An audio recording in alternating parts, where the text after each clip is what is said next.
விஜயை நம்பி வருகிற எந்த தொண்டனுக்கும் விஜய் வழிகாட்ட போவதில்லை. விஜயகாந்த் பாய்ஸ் கார்டுக்கு வருவாரா, கோபாலபுரத்துக்கு வருவாரான்னு 2000க்கு பின்னாடி தமிழ்நாடு அரசியலே விஜயகாந்தை எதிர்பார்த்து காத்துக்கிறது. விஜய் வீடு தாக்கப்பட்ட எத்தனை பேர் அங்கே வரான்னு பாருங்க. விஜய் கார் கண்ணாடி உடைங்க எத்தனை பேர் வரான்னு பாருங்க. பெரியாரை அவமானப்படுத்துகிற இந்த செயலில் விஜய் எந்த கருத்தும் சொல்லு. எப்படி எடப்பாடி கூட்டணி போறேன்னு சொல்றீங்களா? 100%. யாதவ் அர்ஜுனா 2 பேர்ட்டு அட்வான்ஸ் கொடுத்துட்டார். சுற்றி இருப்பவர்களுக்கும் அரசியல் தெரியாது, விஜய்க்கு அரசியல் தெரியாது. விஜய்க்கு அவருடைய ஆபீஸ் பாய் புஷி ஆனந்த். விஜயோட அரசியல் கிட்டத்தட்ட 1 வருஷமாச்சு கட்சி ஆரம்பிச்சு. ஆனால் இன்னமும் அது நிர்வாகிகள் போடல. தேர்தல் இன்னும் 1 வருஷத்தில் வரப்போகுது. அதுக்குள்ளே அவர் அந்த கட்சியை கட்டமைப்பை ஏற்படுத்திடுவாரா? இல்லைங்க, விஜயை பொறுத்த வரைக்கும் ஆட்சியை பிடிக்கணும், நாட்டை பிடிக்கணும், தமிழ் தேசிய பிரச்சனையை தீர்வு எட்டப்படணும், இதெல்லாம் அவருக்கு தெரியவே தெரியாது. ஓகே, அவருக்கு தெரிந்தது நடனம், இயக்குனர், நடிப்பது, நடிகைகளோடு கூத்தடிப்பது, பார்ட்டிக்கு போவது, டின்னர் சாப்பிடுவது, ஈசிஆருக்கு போவது, கீர்த்தி சுரேஷ் கல்யாணத்துக்கு திரிஷாவோட சார்ட்டர் ஃப்ளைட்டில் கோவா போவது, இதுதான் அவருடைய லைஃபே அதுதான். அவன் 49 வயசாச்சு, 25 வருஷமாக இதுதான் வேலை. ஓகே, என்னன்னா திரைப்படத்துறை பிரபலங்களை தமிழ் மக்கள் தேடுறான். சினிமா தேட்டரில் போய் முதலமைச்சரை தேடுறான். கடலூரில் லியோ படம் ரிலீஸ் ஆகுது. அவன் விஜய்க்கு முன்னாடி கல்யாணம் பண்ணிக்கணும்னு நினைக்கிறான். யார்? விஜய் ரசிகன். ஓகே, அப்போ விஜய் பனையூரில் போகிறான். பனையூரில் கேட்டே திறக்காது. பிஎம்டபிள்யூ வந்தால் தான் திறக்கும், சாதாரண மக்கள் பென்ஸ் வந்தால் தான் திறக்கும், ஆடி வந்தால் தான் திறக்கும். அப்போ திறக்கலை. நின்று பார்த்துட்டு எவ்வளோ முட்டாளாக இருக்கான் தமிழன் பாருங்க. அது யாரும் கடலூர் போகிறான். நீ வரலைன்னா அவனுடைய படம் வருதில்ல, தன்னுடைய மனைவியாக போகிற தாலி கட்டினா தானே மனைவி கூட்டிகிட்டு போய் விஜய் வந்தோடனே தாலி கட்டுறான். தொண்டர்கள் பூரா பூ தூவுறான். பூ தூவிட்டு விஜய் மாதிரியே பையன் பிறக்கணும்னு அடுத்த கடத்துக்கு போகிறான். தடுத்துறானுங்க. இல்லைன்னா அங்கேயே முதலிரவு நடந்திருக்கு. இப்படி இந்த முட்டா பயல்களுடைய தலைவன் தான் தளபதி. எந்த தளபதி? பாகிஸ்தான் போருக்கு போனாரா? பீரங்கி படை தளபதியா? இல்லை ஈழத்தில் சிங்கள போராட்டம் நடந்த பொழுது ஏதாவது AK-47 படைக்கு தளபதியா? இவர்களே வைத்துக் கொள்வது தளபதி, கேப்டன். எந்த கேப்டன்? கப்பலை ஓட்டினாரா இல்லை ஏதாவது இராணுவத்து கேப்டனா? இதெல்லாம் இரவு முழுக்க தண்ணி, பகல் முழுக்க ஷூட்டிங்கு, இந்த மாதிரி கோடம் பார்க்க களிச்சடைகள். அப்போ இந்த கூட்டம் கூட்டுவதினால் தனக்கு ஒரு அரசியல் பாதுகாப்பு. எதற்காக விஜய்க்கு அரசியல் பாதுகாப்பு வேணும்? பல கோடி பணம் சேர்ந்துருச்சு, சொத்து சேர்ந்துருச்சு, தனக்கு ஒரு பெரிய பிரபலமாக தன்னுடைய திரைப்பட தொழிலுக்கு ஒரு பாதுகாப்பு வேணும். 1000 தேட்டரும் 5000 கோடி ரூபாய் இன்வெஸ்ட்மெண்ட்டோட ஒரு கட்சி இருக்குது, திமுக. அதான் உதயநிதி கட்சி. அங்கே செண்பகமூர்த்தி தான் அடுத்த 4000 கோடிக்கும் 1000 தேட்டருக்கும் முதலாளி, பினாமி. அப்போது இவர் நினைத்தால் விஜய் படம் ரிலீஸ் ஆகும், இல்லைன்னா விஜய் படம் ரிலீஸ் ஆகாது. அப்போ அவருக்கு ஒரு பாதுகாப்பு. அதுதான் கடைசி காலத்தில் தள்ளாத நடிகர்கள் இல்லை. இப்போ அவர் அதிகமாக சம்பளம் வாங்கக்கூடிய ஒரு நடிகராக இருந்துட்டு அதை விட்டுட்டு தானே சினிமா இல்லைங்க. இப்போ வந்த படம்லாம் ஓடலைங்க. இப்போ கடைசியாக லலித்னு ஒரு மார்வாடி வச்சு படம் எடுத்தாரா? அவன் சும்மா கேஸ் கம்பெனி வச்சிருக்கிறவன். இவரை வச்சு படம் எடுக்கிறதுக்கு யாரும் அல்ல. என்ன காரணம்னா இவர் வச்சு படம் எடுத்த பாதிப்பு தற்கொலை பண்ணி செத்து போயிட்டான். குஞ்சு போனெல்லாம் காணாமல் போயிட்டாரு. குஞ்சு போனெல்லாம் காணாமல் போயிட்டாரு. இனிமேல் திமுக அவனை வச்சு படம் எடுக்காது. எது? சன் பிக்சர்ஸ் எடுக்காது, ரெட் ஜெயண்ட் எடுக்காது. அப்போ திரைப்பட வாழ்க்கை இறுதி முடிவுக்கு வந்துருச்சு. இவரை வச்சு படம் எடுத்த ஆந்திராவை சேர்ந்தவங்களாம் கையை கட்டிட்டு ஆத்துக்குள்ளும் செத்து போயிட்டான். இப்படி ஆக இவருடைய சினிமா வாழ்க்கை என்பது ஒரு முடிவுக்கு வந்துருச்சு. அதனால காலாவதியான நடிகர்கள் பூரா போற இடம் இது அரசியல் தான். அதே அந்த வரிசையில் தான் அரசியல். தமிழ்நாட்டு மட்டும் ஒரு விதிவிலக்கா இருக்குது. அல்ல, இவனுக்கு அரசியலே போய் சேரல. தந்தை பெரியார் 50 லட்சம் தொண்டர்களை கருப்பு சட்டை போட்டு வச்சிருந்தாரு. இந்த மோசடிக்காரன் அண்ணா அத்தனை பேரை பெரியார்கிட்ட இருந்து சட்டையை கழட்டி நேர கொண்டு போய் ஒன்றே குளம் ஒருவிழா தேவன்னு முகாமிக கோயிலையும் அத்திவரத கோயிலையும் விட்டுட்டு போயிட்டான் அண்ணாதுரை. மீதியை எங்கிட்ட விட்டு போயிட்டான்? சினிமா தேட்டரில் விட்டுட்டு போயிட்டான். இப்போ இந்த மிகப்பெரிய மோசடிக்காரன் அண்ணாதுரையினுடைய பாதிப்பு தான் விஜய். பெரியாரை அவமானப்படுத்துகிற இந்த செயலில் விஜய் எந்த கருத்தும் சொல்லு. ஆமா, விஜயுடைய படம் பெரியார் படத்தை வச்சு அவருடைய கொள்கையோட தலைவர் தான் பெரியாரையும் பொங்கி எழுந்திருக்க வேண்டாமா? ஓகே. விஜய் ரசிகர்கள் ஒரு 1000 பேர் பொதுநல வழக்கு நேரம் எல்லா கோர்ட்டையும் கியூ நின்றுக்க வேண்டாமா? நாம் தமிழருடைய கொடி கம்பங்கள்லாம் வெட்டி சாய்க்கப்பட்டிருக்க வேண்டாமா? சீமான் வீடு முற்றுகையிடப்பட வேண்டாமா? அங்கதான் இப்ப கட்சி கட்டமைப்பும் இல்ல, நிர்வாகிகள் யாரும். விஜய் வீடு தாக்கப்படுற எத்தனை பேர் அங்கே வரான்னு பாருங்க. விஜய் கார் கண்ணாடி உடைங்க எத்தனை பேர் வரான்னு பாருங்க. எல்லா செட்டப்பும் இருக்கு.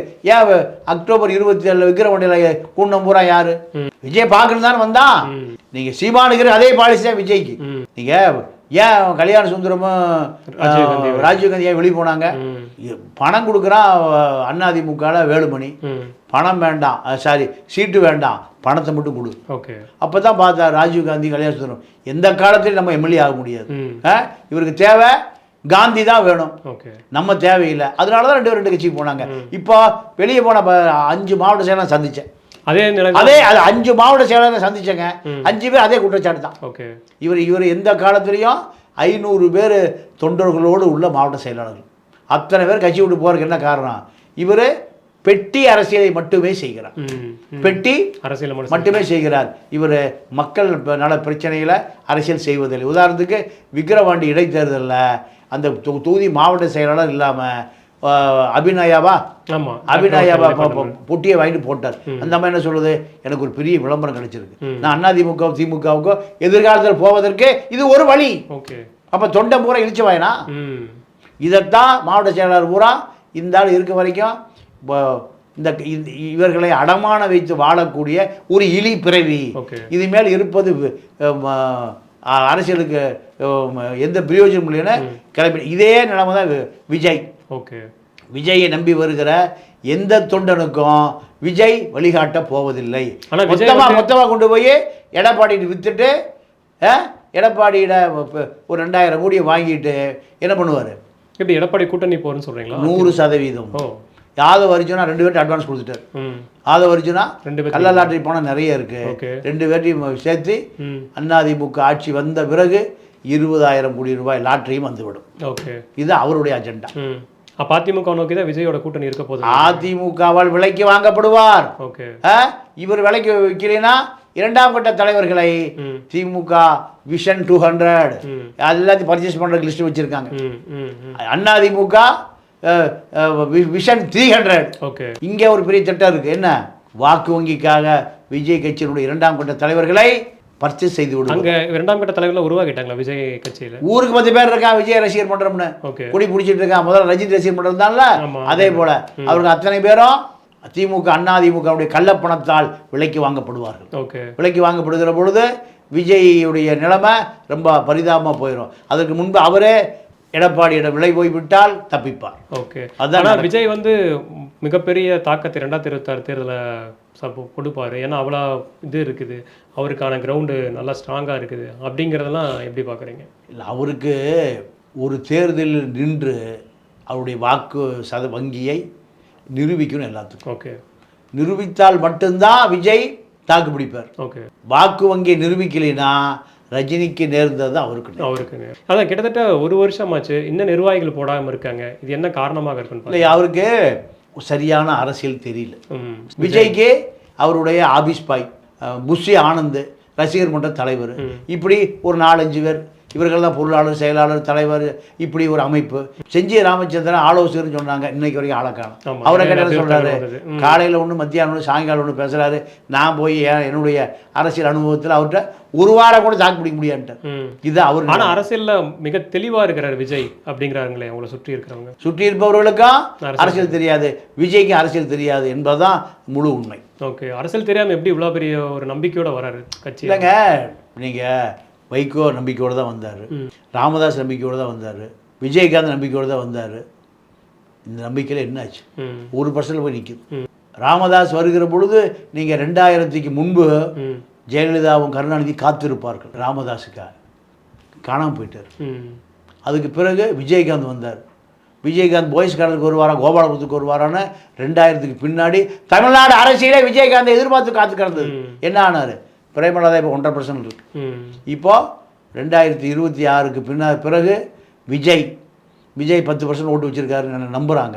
ஆனால் அந்த நம்பிக்கை இவ்வளவு தூரம் வரலாற்றில் தாக்கு பிடிக்கும் என்பது களத்தில் நிரூபித்தால் மட்டும்தான் இது சாத்தியம். இல்லைன்னா வைகோவுக்கு நேர்ந்தது, வைகோவுக்கு 7% வாக்கு இருந்தது. திமுக விட்டு வெளியில் வர 9 மாவட்ட செயலாளர்களும் 7%. 7 கோடியில் 7%னா 49 50 லட்சம் வாக்கு இருந்தது. என்ன ஆச்சு? ஒரு சீட்டுக்கு துண்டை போட்டு அறிவாளை வாசலில் படுத்து கிடக்கிறார். என்ன எப்படியாவது மீண்டும் எம்பி ஆக்குங்க. அப்போது இதுதான் மக்கள் தடுமாறி உண்மைகளை மீது விழுந்து விடுவார்கள். நீங்கள் ஆபரகாம் லிங்கன் சொல்லுவார், உண்மைகள் மீது விழுந்து விடுவாங்க, விழுந்த வேகத்தில் எழுந்து விடுவார்கள். இதுதான் உண்மை. ஏன்னா அவன் ஏமாத்துக்காரன், மோசடிக்காரன், இப்படி தான். இதுதான் உலக அரசியல். அதில் விஜய்க்கும் விதிவிலக்கு இல்லை. அரசியல் செய்தால் வரலாற்றில் நிற்பார், இல்லைன்னா மக்கள் தூக்கி எறிவார்கள். பல பேரை பார்த்தாச்சு, நீதி கட்சியிலிருந்து பார்த்தாச்சு. நீதி கட்சி தவிர தமிழ்நாட்டுக்கு வேறு நாதி இல்லைன்னா நீதி கட்சி காணாமல் போச்சு. காங்கிரஸ் வந்தது. காங்கிரஸ் தான் பல தலைவர்களை கொடுத்தது. காமராஜ், கக்கன், பெரியாரையும் காங்கிரஸ் கொடுத்தது, பல தலைவர்களை கொடுத்தது. இப்போ காங்கிரஸ் என்ன ஆச்சுன்னு தெரியல. அடுத்து திமுக திராவிட இயக்கம் வந்தது. திராவிட இயக்கம் பல தலைவர்களை கொடுத்தது. இப்போ திராவிட இயக்கம் எங்கே போய் நிற்குது? உதயநிதி வீட்டில் போய் நிற்குது. எடப்பாடிக்கு திராவிடம்னா என்னன்னே தெரியாது. ஓபிஎஸ்க்கு மஞ்சள் கயிறு பச்சை கயிறு தான் தெரியும். சசிகலாவோட 25 ஆண்டு காலம் இந்த அரசியல் சசிகலா வீட்டு காலடியில் கிடந்தது. ஐஏஎஸ் ஐபிஎஸ் இப்படி பல அதிகாரிகள்லாம் காத்து கிடந்தாங்க. யாருடைய பார்வைக்கு? சசிகலாவுடைய பார்வைக்கு. எல்லாம் வரலாறு பார்த்து கொண்டு தான் வருகிறோம். வரலாற்றின் குப்பை தொட்டியில் பல மணிமகனுக்கெல்லாம் உருண்டோடிய காலகட்டமெல்லாம் தமிழ்நாட்டில் பார்த்தாரு. அதனால் விஜயுடைய அரசியல் என்பது எத்தனை ஆண்டு காலம் தாக்கு பிடிக்கும் என்பது வரலாறு நமக்கு கண்டிப்பாக உணர்த்தும். பல விஜயகாந்தை பார்த்தாச்சு, பல ராமதாசன் பார்த்தாச்சு, இன்னும் ஜெயலலிதாவே டெபாசிட் போன கால வரலாறையும் பார்த்துருக்கோம். அதனால் அதே பட்டியலில் தான் விஜய் வருவாரா வரமாட்டார் என்பது காலம் நமக்கு கண்ணாடியை போல உணர்த்தும் காலமும் வரும். நிச்சயமா சார். நன்றி சார். நன்றி, வணக்கம். தொடர்ந்து பல விஷயங்கள் சொல்லியிருந்தீங்க. தொடர்ந்து உரையாடுவோம் நண்பர்களே.